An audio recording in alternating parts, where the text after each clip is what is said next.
जी next है, what does diagnostic assessment aim to do. ये diagnostic assessment ये क्या करती है?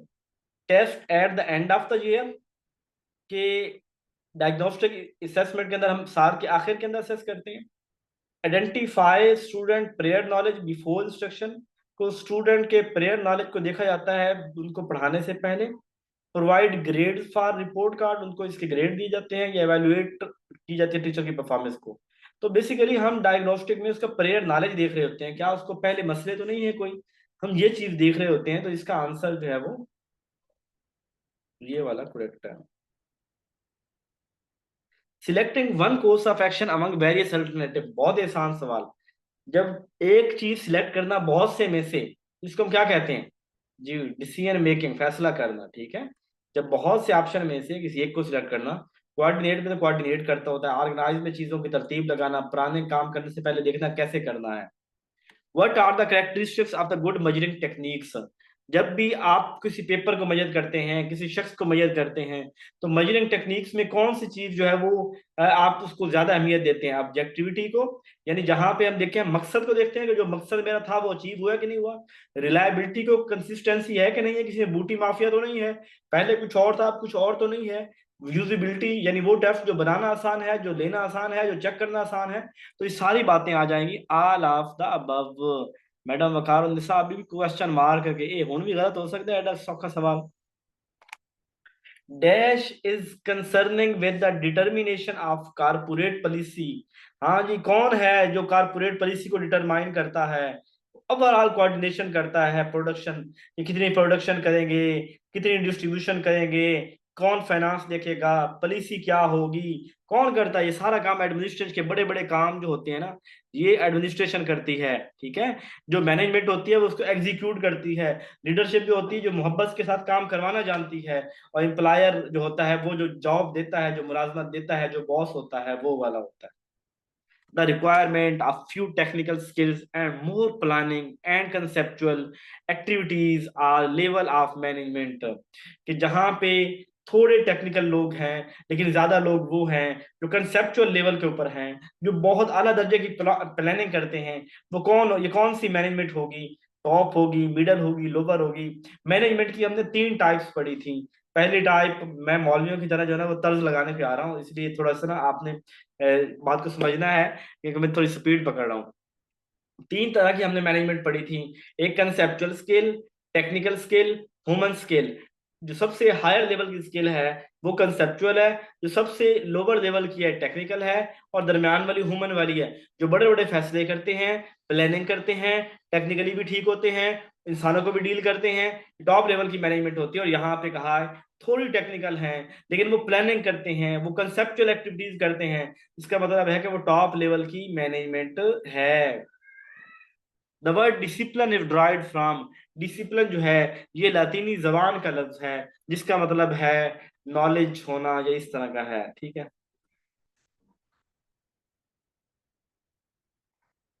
अच्छा जी, in stage children are able to think about things symbolically. कौन सी वो स्टेज है जीन प्याजे की थ्योरी की जहां पे बच्चे सिंबॉलिकली चीजों को बारे में सोचते हैं? यानी सिंबॉलिकली से मुराद क्या होता है कि जैसे कोई तस्वीर देख के बच्चों को सबक याद होता है, वो अपने जेहन के अंदर सिंबल बना लेते हैं। ये घोड़ा है, जैसे वो बाबा ये पोमीग्रेनेट है, ये एप्पल है। अब वो उस परिप्रेशन स्टेज के अंदर आ गया है, तो वो चीजों को एज ए सिंबल अपने ध्यान में लेता है और उनको देखते साथ ही बता देता है कि ये फलां चीज है, ये फलां चीज है, ये फलां चीज है, ये बाबा है, ये मम्मा है। अब मतलब एक उसको जो याद, तो ये परी ऑपरेशनल स्टेज के अंदर सिंबॉलिक हम परी ऑपरेशन के अंदर यूज करते हैं।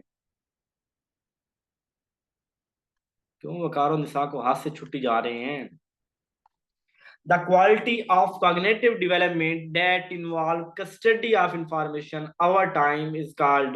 जब हम कॉग्निटिव का ताल्लुक इन क्वालिटी ऑफ कॉग्निटिव के दिमाग की वो खसूसियत कि जब हम इन मालूमात को अपनी कस्टडी में रखते हैं, पकड़ के रखते हैं, जकड़ के रखते हैं, एक खास टाइम तक वो क्या बन जाती हैं? वो हमारी मेमोरी बन जाती हैं। यानी हम हमारे दिमाग की ये खासूसियत है कि जब इंफॉर्मेशन को काफी टाइम पे रखते हैं तो जो है ठीक है, ठीक है। वो क्या अल्लामा इकबाल का शेर था कि कभी खुदा भी, चले कभी खुदा भी जो है ना वो बैठ के ऊपर बैठ के ना अपनी मखलूक पे हंसता होगा कि मेरा कितने मासूम से और प्यारे से मेरे मेरे लोग हैं, और मेरी मखलूक है कि जो ना किस किस तरह के ये काम करते हैं। अल्लाह ताला तो हमारे कहते हैं दिन में 65,000 के करीब हमारे ना दिमाग के अंदर ख्यालात आते हैं।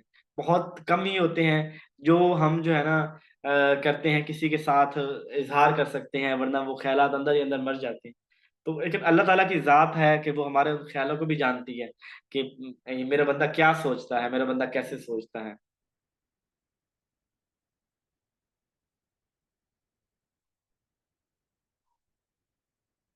बनी इसराइल का चरवाहा, अच्छा ये 230 रिपीटेड है। अल्लाह मुझे इसको रिमूव करने की तौफीक अता फरमाए, ठीक है जी। लास्ट स्टेप डिसीजन मेकिंग, फैसला कर रहे हैं। आखिरी काम कौन सा करेंगे फैसले के अंदर? प्लानिंग शुरू कर देंगे आखिर पे, कोऑर्डिनेट करना शुरू कर देंगे, या कोई एक काम सिलेक्ट कर ही लोगे, या नन कुछ भी नहीं करना? तो डिसीजन मेकिंग में सबसे आखिरी काम यही होता है कि जो दिए गए ऑप्शन हैं उनमें से देखें कि कौन सा ऑप्शन बेस्ट है। ये मैंने लास्ट वाले में आपको पढ़ाए भी थे कि ये डिसीजन मेकिंग के क्या क्या स्टेप्स क्या कौन कौन से होते हैं। Literature review is basis for the development of, literature जो रिव्यू ये हमें कहाँ फायदा देता है? साइंस के अंदर फायदा देता है, रिसर्च के अंदर फायदा देता है, लैंग्वेज के अंदर, या जब हम हाइपोथेसिस बनाते हैं। अगर हमने रिसर्च, ये लगता है कि जो वकार निसार साहब ने मुझे डायरेक्ट मैसेज किया है कि जो है ना जवाब गलत हो तो चलो सबके सामने मेरी इंसल्ट ना हो, तो जो है ना वो वैसे ही सर जो है ना इग्नोर कर दें। अच्छा जी, तो ये सवाल हम बहुत दफा पढ़ चुके हैं, और ये लिटरेचर रिव्यू जो होता है हमारा, ये हमें हेल्प करता है हाइपोथेसिस के अंदर। लिटरेचर रिव्यू कहाँ हेल्प कर रहा होता है? यानी हम जब लिटरेचर हमें पता चलता है कि यार मैं तुक्का तो नहीं लगा रहा, मतलब कि किसी हाइपोथेसिस भी बेसिकली पढ़ा लिखा बंदा देता है, हर बंदा नहीं दे सकता। ठीक है, अगर जो हर बंदा रहता है वो कहते हैं छोड़ना यार, थोड़ी छोड़िया कर यार, थोड़े झूठ बोले कर, वो झूठ बोलना ही होता है, वो हाइपोथेसिस नहीं होती। सफेलो कार्डल जी, अब जिस जिस सवाल पे उस्ताद की तरफ से इंसल्ट हो जाए ना, वो पक्का है कि वो भूलता कोई नहीं है। ठीक है, तो दो चार सुनाऊंगा तो आपकी कंफ्यूजन, वो मरते दम तक आपकी वो कंफ्यूजन दूर हो जानी है। सफेलो सफेलो कार्डल जो है direction of growth moves from, तो जो सफेलो कार्डल है कहाँ से होती है? एक होती है हमारी हेड टू टो, सर से पांव तक, ठीक है। और इसके अलावा एक है centre to outward, centre to outward. तो जो हमारी होती है ना प्रोक्सिमो डिस्टल, वो होती है सेंटर टू आउटवर्ड। पहले सीधा खड़ा होना मैं सीखता हूँ, फिर उसके बाद मैं अपने हाथों का, टांगों का, फिंगर्स का इस्तेमाल करना सीखता हूँ। और सेफेलोकार्डल होता है छोटा बच्चा, वो पहले अपना ऐसे होता है ना, माँ ने यहाँ पे रखा होता है, नहीं हम बच्चे को ऐसे नहीं उठाते बल्कि उसको ऐसे उठाया होता है गोद के अंदर, क्योंकि उसके सर के ऊपर कंट्रोल नहीं है। बच्चा भी इस काबिल हो गया अपनी गर्दन को उठा सकता है, इधर देख सकता है, इधर देख सकता है, पहले ये होगा। फिर उसके बाद उसका कंट्रोल आता है पाँव के ऊपर कि वो अपने पाँव के ऊपर खड़ा होता है। यानी पहले खड़ा होता है, फिर सर, ऐसा नहीं है कि पहले सर पे ऊपर कंट्रोल होगा फिर। तो पहले इस गार्डन में हेड टू डाउनवर्ड होता है, हेड टू डाउनवर्ड होता है। A human has chromosomes in his body, इंसान के जिस्म के अंदर कितने क्रोमोसोम्स होते हैं? 46। 46 4 हो जाए ना तो तुसी को बला बन जाना है, बंदे फिर तुसी नहीं रहना। Which type of research provides the strongest evidence about the existence of cause and relationship, cause effect relationship? कौन सी ऐसी है जहां पे वो बताती है हमें cause and effect relationship की? जी भला हो आप लोगों का, जींदे रहो। Curriculum organisation use for different concept at the same class, concept मुख्तलिफ हैं, क्लास एक है, उन्हीं को उसी क्लास को मुख्तलिफ सजा, तो वो कौन सी क्लास होगी? ये सी वाली जहरा, और ये जो दो दफा बताया है मैडम जहरा, तू तो समझना मेरे को दो चार गल्ला सुन लेनी ने। देखें, हमने कहा था जब डिफरेंट क्लास के अंदर पढ़ाएं तो वो वर्टिकल होता है, जब सेम क्लास के अंदर पढ़ाएं, चाहे सेम कंसेप्ट हो चाहे डिफरेंट कंसेप्ट हो, एक ही क्लास के अंदर कुछ पढ़ा रहे हैं तो वो हॉरिजेंटल होता है, ऐसे हॉरिजेंटल। मैंने फिजिक्स भी पढ़ाई, केमिस्ट्री, बायोलॉजी, मैथ, एक ही क्लास को पढ़ाई है, ये हॉरिजेंटल होगा। और अगर मैंने जो है वो कोई मुख्तलिफ चीजें, मैंने एक टॉपिक पढ़ाया छठी में, वही टॉपिक सातवीं में पढ़ाया, यानी चाहे वो सेम कंसेप्ट हो चाहे मुख्तलिफ कंसेप्ट हो, मुख्तलिफ क्लासें होंगी, तो वो हमारा वर्टिकल होगा। ठीक है, ये बाकी तो होने ही नहीं है। The first hand and unorganized form of data is called first hand, वो डाटा जो हमने खुद लिया है। जी हो सकता है, ये एजुकेशन जो है ना, इसके सवालों के ऊपर बड़ा तदब्बर करना पड़ता है, बहुत गलत होते हैं। लेकिन इस परेशान ना हुआ करें कि अब जरूरी नहीं है कि सारे जो आपने गलत किए हुए हैं या गलत लोगों ने बताए हुए हैं ना, और पेपर में वही गलती आनी है। मेरे 2022 का पेपर दिया था ना लेक्चरर का मैंने, और उसमें से जब वो आते साथ ही यूट्यूबर्स ने और दोस्तों ने वीडियोस बनाई उसके ऊपर और कीज दी, तो मेरे उसके मुताबिक जो 5 सवाल ऐसे थे जिनके अंदर सबको कंफ्यूजन थी, किसी को भी क्लियर नहीं थे, यानी सब लोग कहते थे इसका ये हो सकता है, ये हो सकता है, और मैं 5 तुक्के लगा के आया था वो वाले। और अल्हम्दुलिल्लाह मेरे 77 नंबर थे, और 5 तुक्के मेरे ठीक थे। खैर, जब किस्मत आपकी साथ दे रही हो ना, जब किस्मत साथ दे रही हो, तो तब सारे रास्ते आसान होते रहते हैं। जब अल्लाह ने आपका हाथ पकड़ने का ठान लिया, अल्लाह तो हमेशा हाथ पकड़ता है, अल्लाह के खैर फैसला हो जाए तो फिर सारे मसले आसान हो जाते हैं। और इसलिए दुआ किया करें, अल्लाह करे वही पेपर में आए जो आपने पढ़ा हुआ है। अल्लाह सबकी मदद करे, अल्लाह सबको आसान, घर के नजदीक जो है वो रोजगार दे, क्योंकि अल्लाह की जात तो सब कुछ जानती है ना, उसे तो पता है मेरा कौन सा बंदा कितना मजबूर है। खुदा को राजी रखा करें, खुदा की मखलूक से मोहब्बत किया करें। अल्लाह को अपनी मखलूक बहुत प्यारी है, और वो आपको नवाज देगा। बस वो एहसास, वो कहते हैं ना, हमें तो एहसास की बीमारी है, अल्लाह को एहसास करने वाले लोग बड़े अच्छे लगते हैं। An assessment carried out through out a course is called, वो जो assessment through out a course चलती रहती है, कोर्स के दरमियान चलती रहती है, वो फॉर्मेटिव होती है, ठीक है, जिसमें यानी हम वो चेक करते रहते हैं। Which of the following is not a characteristics of good achievement test, कौन सी खसूसियत है जो अच्छे टेस्ट के अंदर नहीं होती। रिलायबिलिटी ये होनी चाहिए, हर टेस्ट के अंदर होनी चाहिए, यानी ताकि हमें पता चले कि कंसिस्टेंसी हो उसके अंदर। ऑब्जेक्टिविटी उसके अंदर होनी चाहिए, वैलिडिटी होनी चाहिए, इम्बिग्यूटी, इम्बिगुअस टेस्ट होना ये नहीं होना चाहिए, ठीक है, कि पता ही कोई ना इसके अंदर क्या है, वो नहीं होना चाहिए। Which domain of objective is not being evaluated through our present system of examination? तो कोई तो गलत सवाल ये बता दो इसका जवाब, ताकि मैं जो है ना उसको उसको पढूं। कोई है इसका जवाब गलत बताने वाला? लगता है ये आवाम ने सुन दी। मैडम हमें डायरेक्ट मैसेज कर देता है, लेकिन मैडम ने मैसेज ठीक किया है। अच्छा जी, ये मोहम्मद शुएब साहब जो है ना, ये छेड़ना चाह रहे हैं मुझे, इसलिए उन्होंने डी भी लिख दिया। खैर, मौलवियों को मैं कुछ नहीं कहता। वैसे आज जो है ना वो मियाँ बादशाह साहब यहाँ पे क्लास में होंगे, वो आज बड़े खुश होने हैं कि आज जो है ना वो क्या कहते हैं उसको, मौलाना फजल रहमान साहब के बेटे को गवर्नर केपी के बना दिया गया है। तो जाहिर बात है उनकी जो है ना वो खुश तो होंगे वो। जी, मुआवजा नकद इनाम वसूल कर लिया है, कल मेहनत की है और आज वो चीज़ मिल गई है। चले जी, हम तो कोई बात नहीं करते जी, कहीं वीगो डाला ना आ जाए, छोटे छोटे बच्चे हैं हमारे। Which one is not a component of a curriculum, कौन सा करिकुलम का कंपोनेंट नहीं है? कंटेंट, टीचिंग मेथड, एजुकेशन, और उसका ऑब्जेक्टिव, वैल्यूएशन, ये सारे होते हैं। डिजाइन जो है ना ये कंपोनेंट नहीं है, ठीक है। The the testing use to identify what a student knows and doesn't know is called, कि स्टूडेंट को क्या पता है और स्टूडेंट को क्या नहीं पता। यूज्ड, यूज टू किया जाता है। टेस्टिंग, टेस्टिंग यानी टेस्टिंग जब लेते हुए हम यूज टू रोजाना ही करते हैं, कि हम आइडेंटिफाई करते हैं कि किसी बंदे को क्या उसको आता है क्या नहीं आता।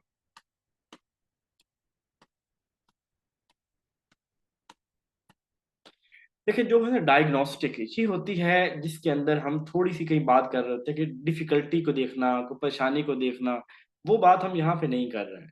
हम डायग्नोस सिर्फ ये देख रहे हैं, और फिर हम यहाँ पे बात कर रहे हैं यूज टू, जो हम करते हैं टेस्टिंग। टेस्टिंग अब ये टेस्टिंग यूज टू आइडेंटिफाई, ये वाली ना फॉर्मेटिव है, ठीक है। बेंचमार्क भी इसी तरह ही होता है, लेकिन बेंचमार्क के अंदर हम क्राइटेरिया सेट करते हैं कि इतना क्राइटेरिया फुलफिल हो गया है, इतना क्राइटेरिया, इतनी चीजें रहती हैं, इस टाइम तक हो इतना। तो ये इसके फॉर्मेटिव टेस्टिंग जो है ना वो होगा कि जिसके अंदर हम देखते हैं कि उसको कितना आता है कितना नहीं आता। क्लासरूम में छोटा सा क्विज ले लें, चलो बच्चों, हाँ जो कल पढ़ाया था लाइनें बना लो लिखो, तो हम उसमें देख रहे हैं कितना आता है कितना नहीं आता। तो ये यूज टू यानी जो जो टेस्टिंग चलती रहती है इस तरह का। Set induction should take place, हाँ जी, ये मैं देखता हूँ कौन मुझे बता। ये जो है ना, जो बेंच मार्क होता है ना, ये होता है कि जैसे वो ना 3 महीने में हमने 4 चैप्टर पढ़ने हैं।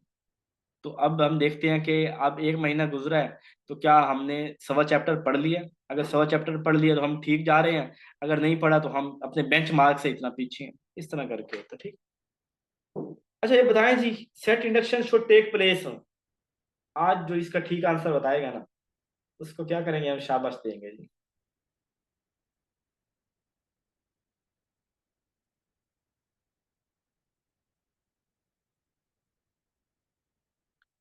सी, बी, सी, डी।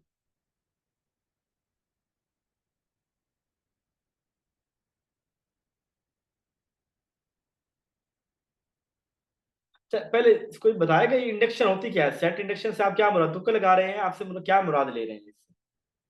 चलो बता देता हूँ। सेट इंडक्शन होता है कि एक टीचर क्लासरूम में जाता है और वहां पे जाके वो टीचर जो है वो पढ़ाना शुरू करता है। तुक्का लगा रहे हैं? हाँ ये जबरदस्त, वकारो निसात अच्छा आ गई आज। ये कहाँ से इसके आइडिया आ गया? ये पढ़ा होगा, बदल एडी भी जहीन का ही नहीं है। तो जब आप क्लास में जाते हैं ना, तो आप कहते हैं कि यार बच्चों को क्या सीधा सीधा मैं लेक्चर दूं, चले कुछ इनको इंगेज भी करते हैं। आप 5 से 10 मिनट जो है ना वो बच्चों को देखते हैं, हाँ जी, उसकी ब्रेनस्टॉर्मिंग करवा लेते हैं, थोड़ा सा एक्सप्लोर कर लेते हैं, थोड़ी चीजों की बेसिक इंडक्शन से बना, जैसे ना इंडक्टिव मेथड नहीं है, पहले एग्जांपल देते हैं और फिर पढ़ाते हैं। तो कोई पहले नहीं उनको, आप क्या पहले एग्जांपल देते हैं फिर पढ़ा फिर रूल बताते हैं। इस तरह सेट इंडक्शन से मुराद है कि आप पढ़ाने से पहले जो वहां पे तमहीद बांधती है ना, जो पढ़ने वाला माहौल बनाते हैं, ठीक है। तो वहां पे उसको हम जो है ना वो इंडक्शन जो है वो कहते हैं, ठीक है। इसके सवाल का आंसर 5 से 15 मिनट ठीक होगा, या 5 से 10 मिनट ठीक है, ठीक है। सी ऑप्शन इसका करेक्ट है, 5 से 10 मिनट। तो यानी ब्रेन स्टॉर्मिंग करवाना, कोई एग्जांपल देना, कोई स्टोरी सुनाना, मकसद ये है कि बच्चों को एंगेज करे और पढ़ाई। मैंने कहा लिखा नहीं था, यहाँ पे ये लिखा है मैंने, ठीक है। टाइम फेल और teacher effect to engage student, prepare them for the lesson without consuming too much instructional time. कुछ ज्यादा टाइम भी नहीं लगाना, बस 5-10 मिनट में बच्चों को थोड़ा एंगेज करना है। Teaching skill is the, teaching skill is the, ये आर्ट है, हैबिट है, परफेक्टनेस है, एप्टीट्यूड है। हाँ ऐसे ही बार में एक्टिविटीज कह सकते हैं। जो टीचर एक टीचिंग एक आर्ट है, ठीक है। How can you use technology to promote student engagement and motivation? आप टेक्नोलॉजी को कैसे प्रमोट कर सकते हैं, एंगेजमेंट, टेक्नोलॉजी को to promote student engagement by making learning boring and irrelevant, कि लर्निंग को बड़ा बोरिंग और इररेलेवेंट बना दें तो टेक्नोलॉजी चलेगी। बाय लिमिटिंग स्क्रीन का टाइम कम कर दें, by using interactive and engaging digital tool. ऐसे डिजिटल यूज इस्तेमाल करें, दो इंटरैक्टिव हो इंगेजिंग हो, वो बेहतर तरीके से करें। When should you seek additional support for student when with special needs? आप कब जो है ना एडिशनल सपोर्ट अपने बच्चों को करते हैं जिनको जरूरत होती है? नेवर, कभी भी नहीं करते, बड़े जालिम हो। Only when student are struggling, सिर्फ तभी करते हैं जब बच्चा स्ट्रगल कर रहा हो, तो तभी हम उनकी मदद करते हैं। When necessary to address the student need, जब जरूरी हो बच्चे की नीड्स को एड्रेस करना। ओनली व्हेन पेरेंट्स रिक्वेस्ट, नहीं, जब बच्चे को जरूरत है तभी मदद कर देनी चाहिए। An intelligent test that predicts how well you will do in college is an, आप कॉलेज में कैसा परफॉर्म करेंगे? An intelligent test that predicts how well you will do in college, तो ये हमारा कौन सा होगा? अचीवमेंट टेस्ट हो, ठीक है, सॉरी। हम मुस्तकबिल, बस ये कॉलेज के अंदर क्या आप परफॉर्म, नहीं यार, an intelligent test that predict का टेस्ट तो एप्टीट्यूड वाला होता है, ये बी होना चाहिए। ठीक है, प्रिडिक्ट है ना, तो ये प्रिडिक्ट तो फ्यूचर के लिए होता है, तो ये वो नहीं होगा। ठीक है, वो तो वैसे होता है, बच्चे की लड़के चेक कर रहे होते हैं तो उस तरह होता है। Examination given at the end of a course to see how much you have learned are, जो इम्तिहान आखिर में होता है, ये देखने के लिए कि आपने क्या कुछ आपको आता है, क्या आपका नूरनामा है, ये अचीवमेंट टेस्ट है। ठीक है, which term is not type of remembering, कौन सी रिमेम्बरिंग की टाइप नहीं है? रिकॉल कर लो, रिकॉग्निशन करो, रीलर्निंग करो, रिडंडेंसी, कौन सी टर्म नहीं है? रिडंडेंसी टर्म नहीं है,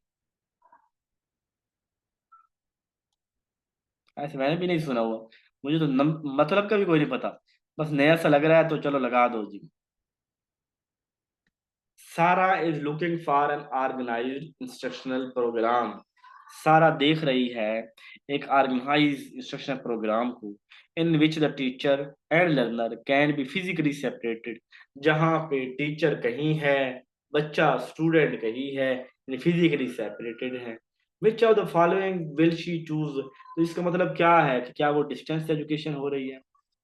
मुझे भी कोई पता नहीं, वही तो बता रहा था, मुझे खुद इसका मतलब भी कोई नहीं पता। कोई बता दे, इंग्लिश वाले यहाँ पे अच्छे खासे बंदे हैं क्या? उसका सना कभी नजर नहीं आई उसका। इंग्लिश वाले कौन है यहाँ पे, जरा देखते हैं।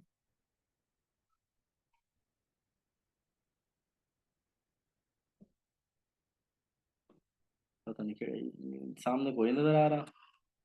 रिडंडेंसी रिपीटेड मतलब होता है इसका, तो खैर ये डिस्टेंस एजुकेशन हो गया। ठीक है, और वेब क्वेस्ट, सवाल जवाब वेबसाइट के ऊपर यूनिफॉर्म कंप्यूटर जी, 50 सवाल हो गए। कोई है मसला किसी को इनमें? क्लियर है सबको? ओके जी, अपना ख्याल रखना है आप लोगों ने, खाना पीना है रज के, और दुआओं में याद रखना है, साथ में मेहनत भी करनी है। जज़ाकल्लाह।